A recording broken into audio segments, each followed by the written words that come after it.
Catus Maximus here. This time a review with Harbor Freight's Icon mini bit ratchet, indexable bit ratchet set. I did get this from a pawn shop.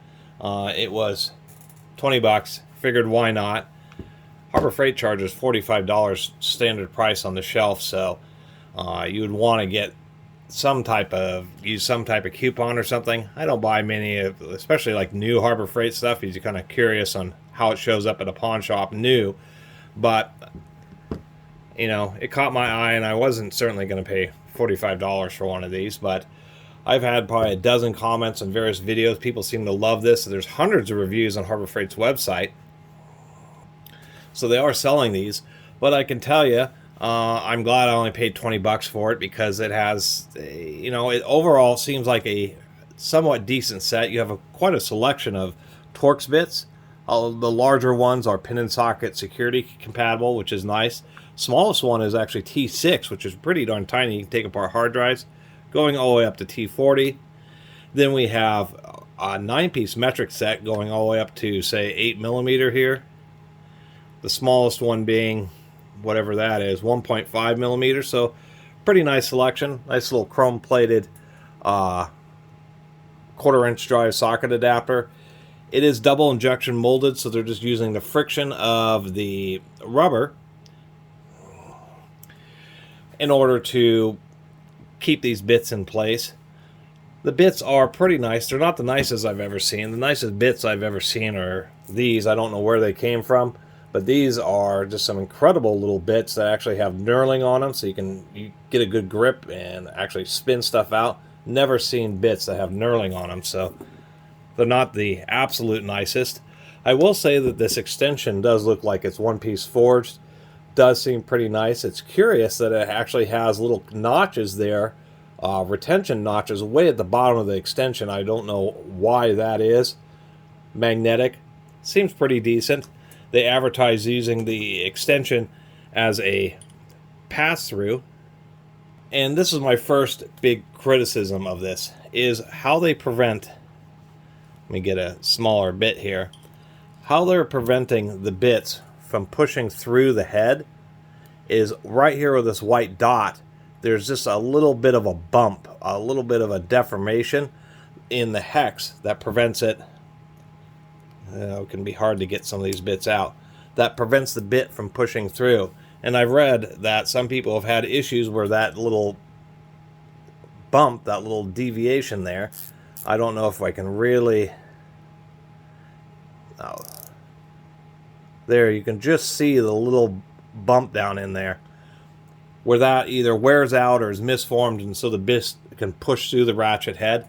That's a little bit annoying. But the white dot is because on this extension, if we look, there's actually a little flat and an area where they've machined it down. They had some nice free chatter marks there, so that you can take this extension, and if you line it just right, you can put it through there and then use it as a T-handle. It does have a magnetic socket at the end of the handle, so I think that is kind of an interesting idea. And now I'm understanding why they have that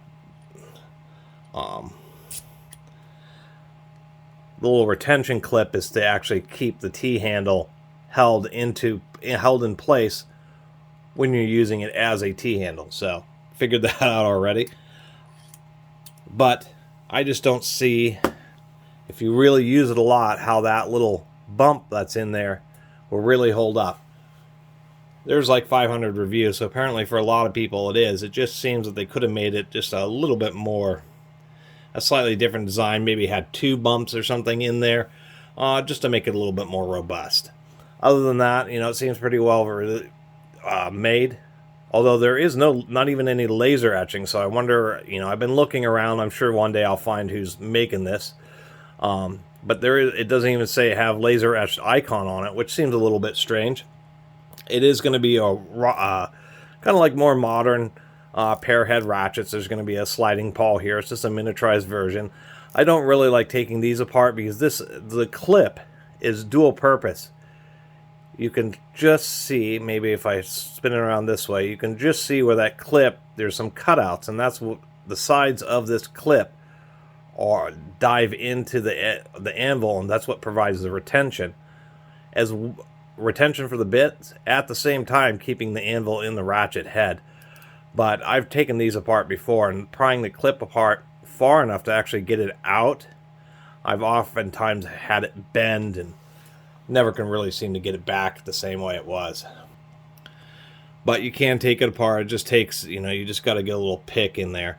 Other than that, indexable head has a decent amount of resistance, or locking indexable head, so in quite a few positions. So people seem to like that a lot, where you can put it at just a particular angle and it will stay like that, so you don't have to worry about flexing.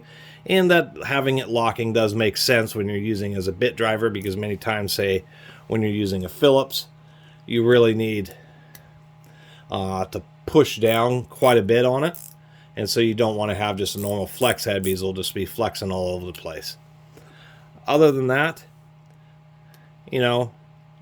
I think they're just charging, even though it seems pretty nice, I think they're charging a little bit too much. And once again, under professional use, I wonder how well that little bump's going to hold up. As far as how small it is, it's definitely not the smallest little bit driver. This is the O'Reilly's Power Torque micro bit driver. This is also sold by Topeak Tools, which is a bicycle tool company. Gotten a pretty big name now. And I think Topeak is who originated these and then is selling them to GM. At least GM's laser etching them. But we can see, let me pull out the bit here. This doesn't pass through, but they use a ring, so there's no way this would ever wear out or have any issues with the bits pulling through. Same thing, same little walking pole design on it. One thing I will mention is this Topeak has much lower back drag. The back drag on this icon, I guess, is okay, but it seems just to be a little bit stiff. Maybe it breaks in after a while. But if we compare head sizes here, we can see this the little GM Power Torque Topeak one just is way smaller. A lot shorter, although you're kind of dictated by the length of the bit. The bit does sit flush with the top of the head, where the icon is kind of recessed some. But we can see it's just a much shorter, and then if we compare the width, this little GM Power Torque is much narrower. And it also has the same feature of being able to drive with the end of the handle. So if you want really the smallest bit driver possible, this GM Power Torque is going to be it. As far as the icon is concerned, I think it's a nice little bit driver. Kind of like bit drivers, and I'm glad to add it to my collection. But to tell you the truth, it's something I'm going to use just in certain situations. I don't know how I talk so long about that, but I probably should, just because even on YouTube, there's a lot of people who just think this thing is the bee's knees, and maybe it's just weird for me. Maybe I have too many tools, and so it just doesn't impress me as much. But I think it's pretty nice, but I don't think it's $45 just standard retail price nice. That's for darn sure. The second criticism I have is the entire retention for this ratchet is this double overmolded kind of gummy nub there, and that's all that holds the ratchet in.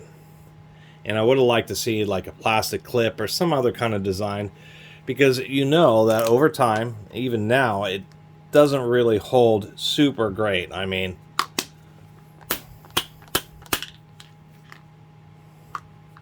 well, I got one of the bits to knock out. Surprisingly enough, I didn't get that to fall out.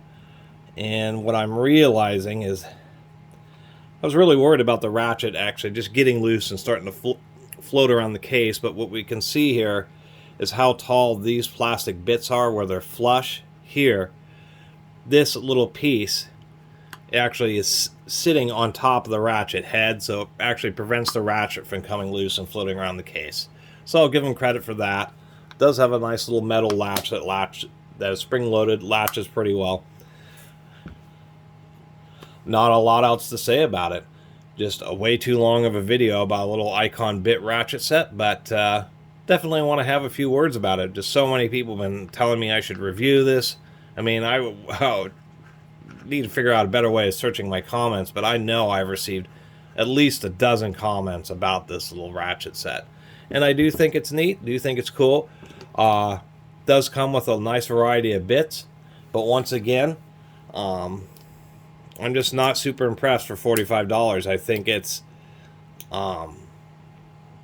really tuned for the price, to tell you the truth. As everybody knows, this little set of bits really isn't much. That's $5 or $10. So they're charging, you know, as far as percentage of the retail price, $35 or more for just the indexing ratchet and its special little extension. And once again, I just wonder about that nub holding up. I could certainly see where you have a bit in there, you drop it, and it damages or rounds out that little nub, and then the bits start pushing through. But maybe you just get it replaced under warranty in that situation. Anyway, that's what I have to say about that. Really appreciate everybody who's been subscribing. See you next time.